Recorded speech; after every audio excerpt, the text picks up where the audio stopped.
Realmente qué lindo se siente cuando nos dejamos llevar por Dios.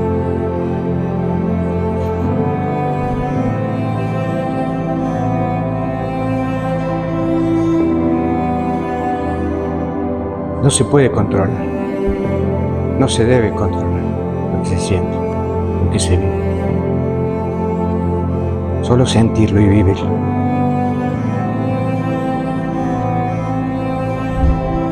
Gracias, Padre. Gracias. Gracias.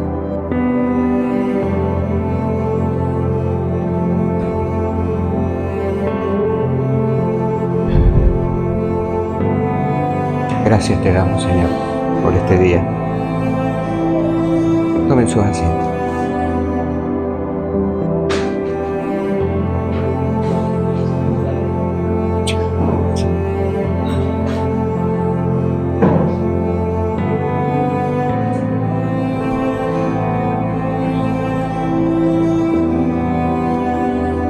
Perdón la emoción, pero es algo que se siente fuerte cuando Dios se mueve.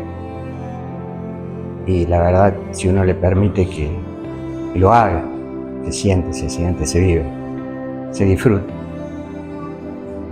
Como suelen decir, no es lágrimas de tristeza, sino de alegría. Tan indigno del Señor, y Él es tanto amor, que a pesar de que nuestras transgresiones diarias, Él nos sigue amando y está allí en nuestro corazón. Y en este día tan especial, la muerte y la resurrección de nuestro Señor, que nos permite seguir viviendo, ¿por qué no? Y tener esperanza a una vida eterna junto a Él. El Señor limpió nuestros pecados y con su resurrección nos demostró su deidad, su poder, su fuerza, y que podemos nosotros resucitar en Él el día de mañana. Y ante esta misma situación, el tema de hoy lo puedo unir en el sentido de que tenemos a un Jesús crucificado, luego sepultado, y toda una cantidad de gente dolientes. Su madre, los discípulos que aunque huyeron, quedó uno solo, Juan, estaban todos dolidos, y tantos otros que lo habrían seguido, aparte de los que se burlaban. Pero los que lo sentían su muerte, aún sin comprender por qué había muerto. Y aquí es donde entra lo actual. ¿Cuántas veces nos hemos encontrado en situaciones en que fallece alguien y nosotros acudimos a consolar? ¿Cuántas veces suceden situaciones en las que alguien tiene un accidente y nosotros acudimos a consolar? ¿Cuántas veces suceden situaciones en las que a alguien le detectan una enfermedad terminal y nosotros acudimos a consolar? Pero muchas veces lo hacemos mal. Con buena voluntad, seguramente, pero mal. Y en vez de colaborar al recupero, a la ayuda, a levantar el ánimo, le embarramos. Muchas veces pasa eso. Recuerdo algo que me pasó a mí. Ese mismo error que cometí, que estoy diciendo, lo cometí yo hace muchos años. Era novel en los caminos del Señor, había empezado a conocerlo y estaba en el instituto bíblico, tenía una profesora que era una pastora, y el Señor llamó a su marido de repente y se lo llevó. Murió. Lo velaron y Sergio, como tantos otros, se acercó para saludar, para consolar, y tratando de decir, buscamos las palabras para levantar el ánimo, y yo le dije algo así como, después de tantos años, algo así como que, bueno, ya va a pasar, usted nos enseñó eso, tener fe. No estaba mal lo que decía, pero me miró con cariño, creo yo, y me contestó dentro de su llanto: es fácil decirlo, pero difícil hacerlo. Me quedé, pero frío, porque no entendía qué pasaba. Porque a veces nosotros hablamos y hablamos mal. A nosotros nos ha pasado también en otras circunstancias, se va un ser querido y nunca falta uno que hoy día por WhatsApp, mensaje de texto o personalmente te dice, bueno, era una flor que el Señor quería para su jardín, por eso se lo llevó. ¡Ay, Dios!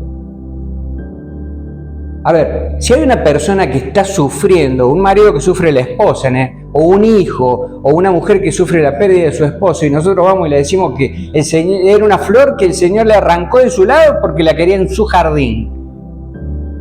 Pensemos un poco, dejamos un Dios que es insensible, porque me quita a mi esposo, me quita a mi hijo, me quita a mi esposa, para tener una florcita en el jardín él. A ver, Dios es poderoso y puede hacer lo que Él quiera, que tampoco lo aceptamos siempre. Creemos que podemos moverlo, manipularlo y ser nosotros lo que decidimos. Pero no obra así. ¿Fue bien intencionado lo que dijeron? Sí, fue bien intencionado, pero mal dicho. Y aquí es donde me tomo del libro de Job 42:3 que dice: ¿quién es el que oculta el consejo sin entendimiento? Por tanto, yo hablaba lo que no entendía, cosas demasiado maravillosas para mí que yo no sabía. Job, como sabemos en la historia, un hombre que pasó de todo. ¿Qué es lo que no le pasó? Hombre justo, hombre de Dios. Pero bueno, Dios permitió que le pasaran un sinfín de calamidades. ¿Por qué Dios? ¿Por qué a mí? ¿Por qué me pasa esto? ¿Por qué se murieron mis hijos? ¿Por qué perdí todo? ¿Por qué tengo la llaga que tengo? ¿Por qué tengo lo otro? Fíjense, de todo le pasó. ¿Qué es lo que no pudo haberle pasado? Sin embargo, Job reconoce que él no tiene el entendimiento, que no sabe por qué, pero reconoce de que el Señor es el que sabe, no él. En todo el libro de Job no tiene una respuesta directa de Dios por qué le pasó, pero sí se refleja el libro la voluntad de Dios, la soberanía de Dios para obrar, acorde a lo que Él tiene en su plan. Job está reconociendo que él no tiene la sabiduría para entender, que no tiene el entendimiento para entender. Y lo acepta. Y acá va donde es el tema. Muchas veces nosotros queremos acudir en consuelo de otros y no sabemos qué decir. Nos ha pasado a todos. Aún a los más leídos, puede tener toda la teología, todo el instituto bíblico, haber vivido metido en la iglesia escuchando prédica tras prédica, y después queremos ir a consolar y no sabemos qué decir, o lo decimos incorrectamente. Ir a decirle a una persona que está sufriendo, y lo digo con conocimiento de causa, porque ya un día de mañana se cumple un año del fallecimiento de mi hijo. El dolor que se siente es tan indescriptible que si a mí me iban y me decían que era una florcita de Dios, que Dios se lo había llevado, no sé, podía reaccionar mal. Si a mí iban y me hablaban de la fe, podía reaccionar mal. Podía no ser mi caso, pero hay muchos que... Y hay otros que lo que no conocen a Dios, peor. Ir a hablarle de fe con el muerto al lado. A ver, estoy sonando para alguno medio como blasfemo, ¿no? Porque dice, bueno, pero si la palabra dice... Es cierto, pero hay que ubicar las palabras, las situaciones. Hay momentos para predicar, para compartir la palabra, sonríe, Dios te ama, hay momentos. Pero hay momentos para callar. Simplemente callar. Porque es cierto que nos han enseñado, yo me acuerdo cuando empecé también, que había que, ya lo he dicho en otras palabras, que arrasar, ir, vamos, entremos a ese velorio, pechito argentino y Biblia bajo el brazo, a predicarle a todo el mundo. Hay momentos que es mejor callar. Ahí es donde va la palabra de Dios. Saber callar, saber esperar el momento. Y hay muchas partes en la Biblia que nos explica que nosotros debemos saber callar y que no tenemos tampoco la obligación de saber todo. De hecho, no lo podemos saber todo. Digo porque también cuando no tenemos palabra para decirle a alguien, o nos damos cuenta como en esa oportunidad que metí la pata, dicho así, ahí nos damos cuenta que debimos callar, que debí dejarlo correr, esperar, dejar que esa persona haga su luto, que se desahogue todo lo que se tenga que desahogar, que entable una relación personal con Dios como sea, si se enoja, si se amiga, pero dejarlo que fluya y acompañarlo. Y la Biblia nos dice que nosotros no tenemos todo el conocimiento para decirle a otros en todo momento lo que creemos que debemos decirle. La Biblia lo dice todo el tiempo. Tenemos, por ejemplo, en Salomón que dice en Proverbios, gloria de Dios es encubrir un asunto. ¿Qué quiere decir eso? Que hay cosas que yo no sé, por mucha teología que tenga, yo no sé por qué Dios la hace o la deja de hacer. No tengo la menor idea. Cuando viene alguien, porque nos ha pasado en estos días, ustedes que están más cerca de Dios, porque saben que somos creyentes y porque nos congregamos, oren y pidan y intercedan y qué sé yo, te suelen decir. Yo no sé qué decirles. ¿Y está mal? No, no está mal. Está bien no saber qué decir. Ojo, una cosa es el conocimiento de la palabra, que es importante tenerlo, y otro el saber qué decir o no, y en qué momento. Está claro eso. Yo no sé qué decirle, porque no tengo todas las respuestas. ¿Y está mal eso? No, no está mal. No está mal. También me he sentido mal, como ese día que me sentí mal después que lo dije y me quedó después grabado por años, por tiempo. Porque digo, ¿qué metidón de pata? No está mal no saber qué decir. Por eso nos han también enseñado que el cristiano tiene que saber y recitar la Biblia y todo en cada momento, en cada lugar. Básicamente está bien, pero tenemos que ser sabios. ¿En qué momento y en qué lugar? ¿En qué situación? ¿Me voy explicando?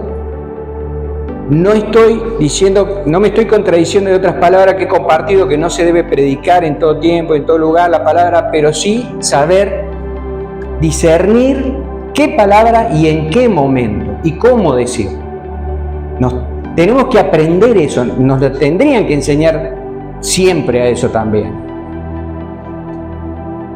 Nosotros hemos pasado un sinfín de situaciones en nuestra historia, como debo pensar y sé que muchos tienen su historia y su libro para escribir, por decir así, en la que han venido consuelo y gente que ha hablado, no palmearte la espalda y en el caso nuestro decir, tu hijo va a caminar, Dios me dijo.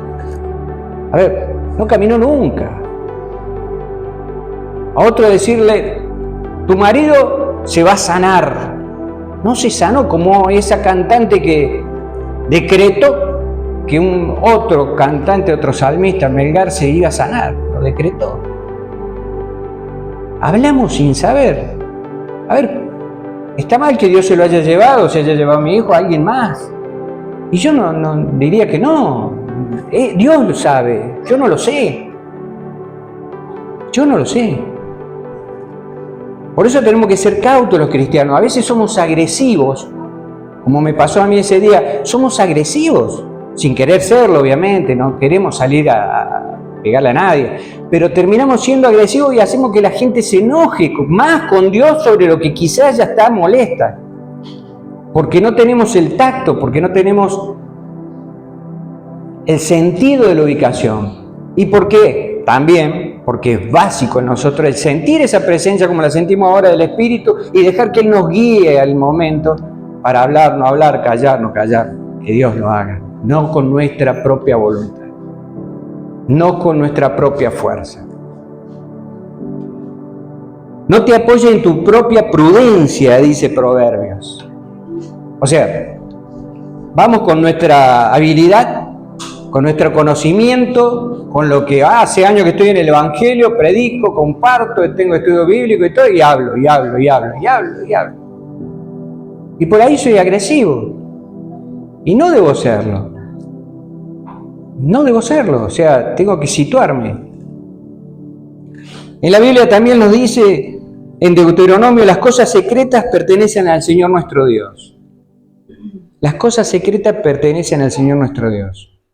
Él sabe por qué pasan las cosas, el verdadero fin, cuál es el propósito, cuáles van a ser los resultados finales, como cuando falleció o murió nuestro Señor Jesucristo en la cruz.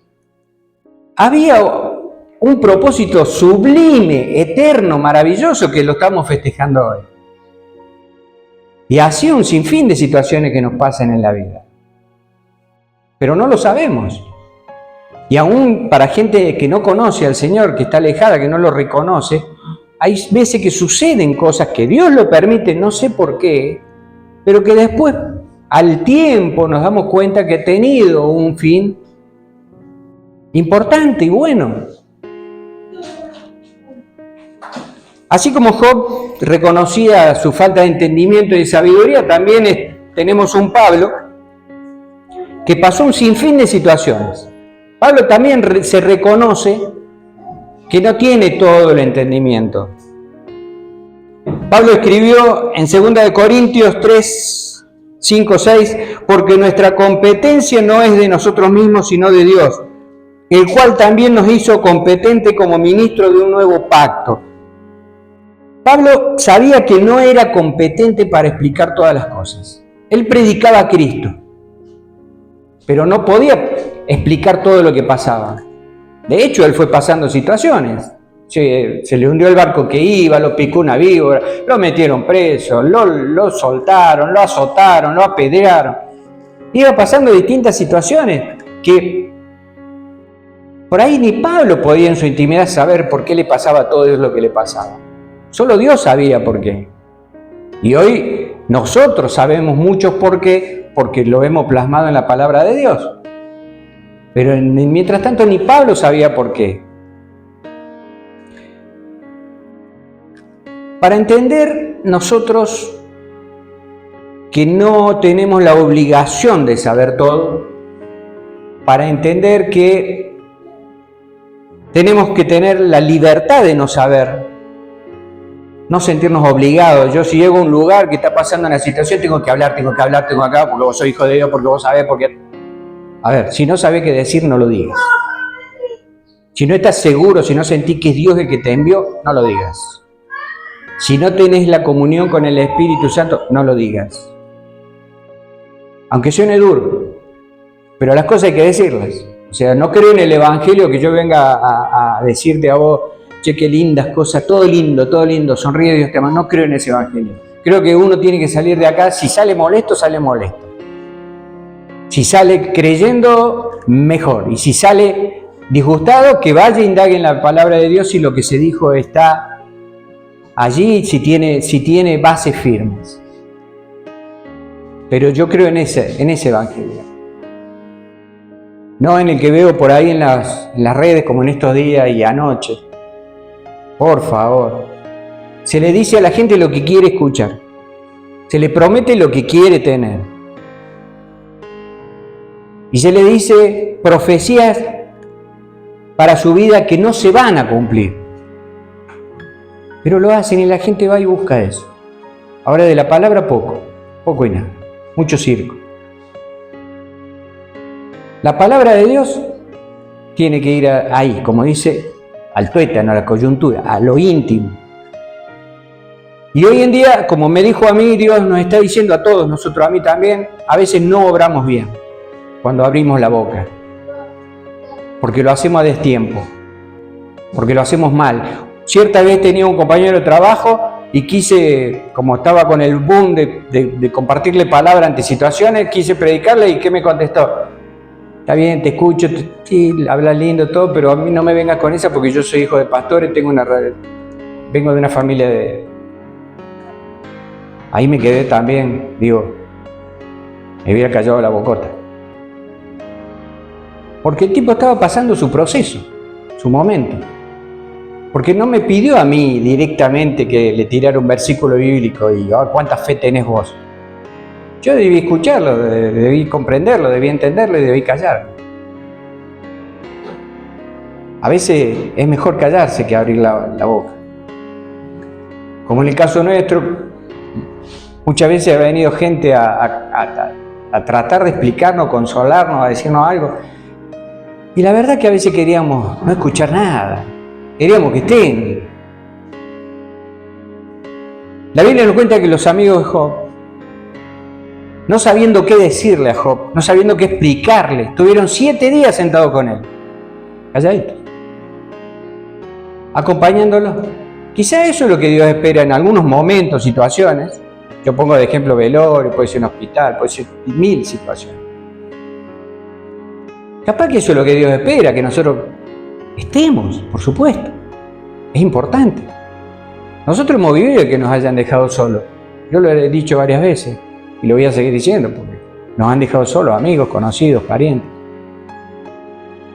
Cristianos, los peores. Los peores. Y digo los peores porque conociendo la palabra nos dejaron solos. En situaciones difíciles. Y a veces uno necesita una palmada, una compañía, un hola, ¿cómo estás?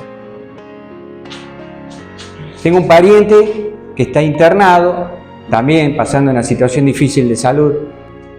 Y nos contactamos, un día me nació de contactarlo y el otro día me hizo acordar, mi señora de vuelta me volvió a contactar y todo. Él está internado, me agradecía el contacto.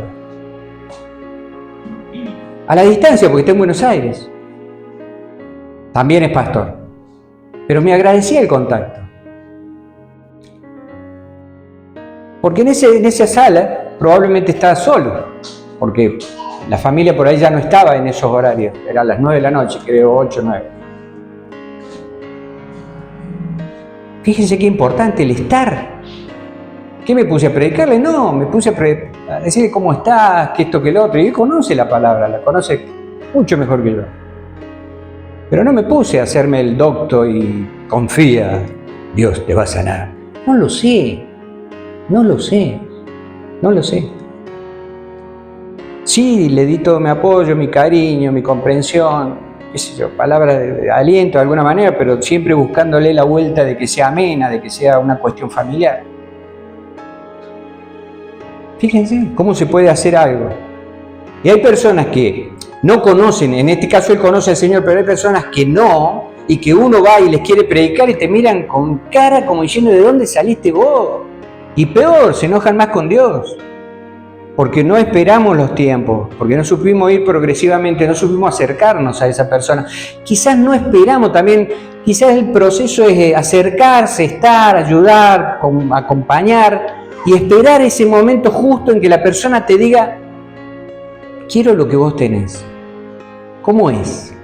¿Cómo se puede tener tanta fe? Demostrarle el testimonio, estar. Y esa persona solo va a abrir su corazón para saber, y ahí es donde vos tenés que volcar todo lo que Dios te dé para que le des.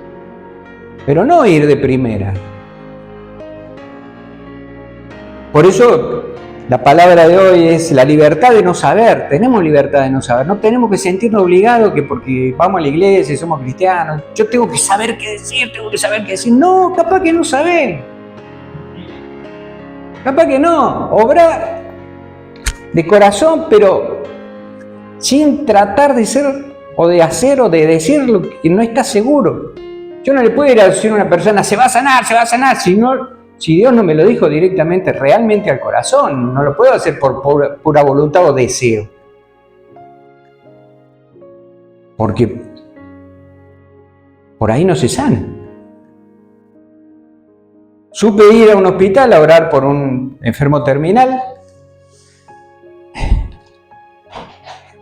Estaba ya en coma. Y sí, la familia esperaba con todo entusiasmo, con toda gana de que esa oración diera resultado y que se recuperara. Se murió. Fui con toda mi unción, pero se murió. O sea, yo estaba trabajando a full en la iglesia también, estaba con pastores. A ver, ¿hice mal? No hice básicamente mal. Pero quizás debía orar de otra manera, quizás ir un poquito más perfil bajo, quizás un poquito bajándome del peldaño y tratar de empatizar con esa familia y no ir directamente a orar y tratar de que Dios haga lo que quizás no tenía ganas de hacer, no decidió hacer o tenía otros propósitos. Por eso es importante la humildad. En 1 de Pedro 3:15 dice: más bien honren en su corazón a Cristo como Señor. Estén siempre preparados para responder a todo el que pida razón de la esperanza que hay en ustedes. Más bien honren en su corazón a Cristo como Señor. Nosotros sí podemos hacer es empatizar, acompañar, estar, pero compartir a Cristo tranqui, sin ser agresivo. Tranqui, que esa persona pueda asimilarlo en su dolor, en su momento. Tranqui. Reconocer también que hay una limitación humana es básico. Somos limitados. Y la palabra nos lo dice. En Isaías dice: mis pensamientos no son vuestros pensamientos, ni vuestros caminos mis caminos, dice el Señor. Porque como los cielos son más altos que la tierra, así son mis caminos más altos que vuestros caminos, y mis pensamientos más que vuestros pensamientos. Somos limitados, no querramos hacer más. Tenemos un techo, un piso, una pared, ahí estamos limitados. El Señor es el que tiene todo el conocimiento y todo el saber. ¿Y qué puedo hacer entonces cuando se me presentan estas situaciones? Huir, desesperado, salir, ya este hermano, mira, de tanto que dijo, ya no sé si abrir la boca, no sé si predicar. Sí podemos hacer y mucho. Y no hace falta salir corriendo, podemos ir, podemos acudir a quien lo necesita. De hecho, debemos hacerlo. Con palabras de consuelo. Pero palabras de consuelo que no sean dolorosas. A ver, ¿a qué me refiero? Por ejemplo, si hay alguien que se le falleció a alguien, no sé, murió, le accidentó, está herido, está en coma, está mal, pero mal, realmente mal, y nosotros vamos y le decimos: Dios tiene un plan para ti y esto es parte de Él. ¡Wow! Listo. O sea que Dios me mató el ser querido o hizo que tuviera un accidente o lo que sea por el plan que tiene para mí. No está bien. No está bien. Tampoco está bien, debes haber hecho algo malo para que esto sucediera. También es común. Típico. En algún momento creo haberlo dicho también a alguien. Y la última también es una que también todo sucede por una razón. A ver, si vos estás destruido porque tu familiar está mal, vos no vas a entender de razones. No hay razón que pueda entrar en mi mente, no hay razón. No lo entiendo. Iba caminando y se lo llevó puesto el camión y lo descalabró y ahí está tirado. Y no hay razón. No puede suceder por una razón. ¿Qué razón? No lo voy a aceptar. Es que en alguna oportunidad me dijeron: Dios le envió a Ezequiel porque ustedes son padres especiales. Porque ustedes pueden. Porque tiene un propósito Dios para ustedes. Me lo dijeron. Nos lo dijeron. Y yo empecé a analizar, digo, pero tengo un Dios cruel entonces. Malogra a mi hijo en el nacimiento con toda una serie de secuelas y consecuencias y situaciones. Porque tiene un plan para mí, pero es re loco. Dios no actúa así. ¿Por qué pasó lo de mi hijo? No lo sé. No tengo la menor idea. No lo sé. Sé que algún día, cuando esté frente al Señor, se va a revelar. Porque lo dice en 1 Corintios, porque en parte conocemos y en parte profetizamos, mas cuando venga lo perfecto, entonces lo que es en parte se acabará. Ahí vamos a saber un montón de cosas. Cuando venga lo perfecto, cuando venga Cristo. Ahí vamos a entender un montón de cosas. Pero yo tuve 1000 por qué con respecto a la situación nuestra. Y hubo esas explicaciones, no, porque Dios sabe que ustedes... No. Entonces me castigó como papá, porque si soy tan hábil, tan bueno, tan súper, le dio con un caño a mi hijo durante 29 años, pero mal, porque las situaciones que vivimos, había que estar. Yo siempre he dicho a otras personas que decían, no, lo de ustedes, no, vos también lo podrías hacer cualquiera en una situación así por un hijo, por un ser querido, amado. Lo podía hacerlo, no hay nada especial en uno. Sí abrazamos al Señor, sí buscamos al Señor y Él nos dio la fortaleza. Nada más que eso, pero dejé dejo de preguntarme de los por qué y no quiero escuchar tampoco explicaciones que van a ser superficiales, porque la verdad la tiene solo Dios. Lo que nosotros tenemos que hacer también en esas situaciones difíciles, como dije, reconocer la limitación que tenemos, la humildad de saber que no sabemos todo, solo sé que no sé nada, decía Aristóteles. Y sí buscar palabras de consuelo, como había dicho, que no sean dañinas, pero sí palabras de consuelo como lo siento mucho, estoy aquí para vos y quiero apoyarte de cualquier manera. Es una palabra de aliento. No sé qué sucedió,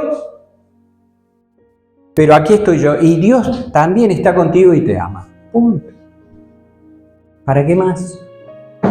No tengo todas las respuestas, pero sé que Dios es soberano y tiene Él las respuestas. Nada más, ya está. No buscarle más, porque no tenemos la respuesta nosotros. Por supuesto, en situaciones así es importante tener la empatía, entender al otro, escucharlo, callarnos, dejar que se desahogue, dejar que hable. Empatía, estar unidos con él en su dolor. Escuchar y validar el dolor, porque muchas veces decimos, no digas eso, te puede doler tanto, no, tal cosa. Sí. Llorar, sufrir, sí, el dolor está bien, déjalo que fluya, que salga. Sí, no querramos anular el dolor del otro. No llores más, no llores más. Sí, déjalo que llore. Invitar a la reflexión cuando se calmen las aguas. Invitar a la reflexión, que no es lo mismo que salir agresivamente a tratar de imponer una palabra, sino pensar, tratar no es razonar, sino de analizar, de ver qué podemos nosotros aportar para que esa persona pueda salir adelante. A ofrecer apoyo práctico, apoyo verdadero, apoyo real, no es de palmeo, voy a orar por vos, vas a estar en mis oraciones y me voy. No, apoyo práctico, estar, acompañar, proveer lo que necesite, lo que se pueda, obviamente, al alcance de cada uno. Eso es apoyo práctico y verdadero. Y por último, para todos, recordarle a esa persona y a nosotros mismos, primeramente, que no estamos solos, que no estamos solos. Dice el Señor en el Salmo 138, no temas, el Señor camina contigo, el Señor mismo marchará al frente de ti y estará contigo, nunca te dejará ni te abandonará. No temas, podemos decir, sufrí, llorar, todo. Cuando se calme, acá estoy. Así como estoy yo, está el Señor. Cortito, simple. Y después Dios va a hacer la obra. Después Dios, en esa persona que ha visto esa comprensión, esa empatía, esa compañía, ese entendimiento, esa persona te va a buscar para conocer ese Dios que vos tenés, que tenemos. Te va a buscar, va a querer saber cómo hacer, porque te va a ver a vos fuerte, te va a ver a vos íntegro, te va a ver a vos como una persona de confianza, una persona de compañía, una persona que lo entendió, no que quiso explicarle, no abrir enciclopedias del sábelo todo. Calladito, estuvo ahí. Eso es lo que necesitamos aprender los cristianos, a callarnos un poco más y a empatizar más, a entender, a amar al prójimo. Hablamos demasiado. Los invito a ponerse de pie.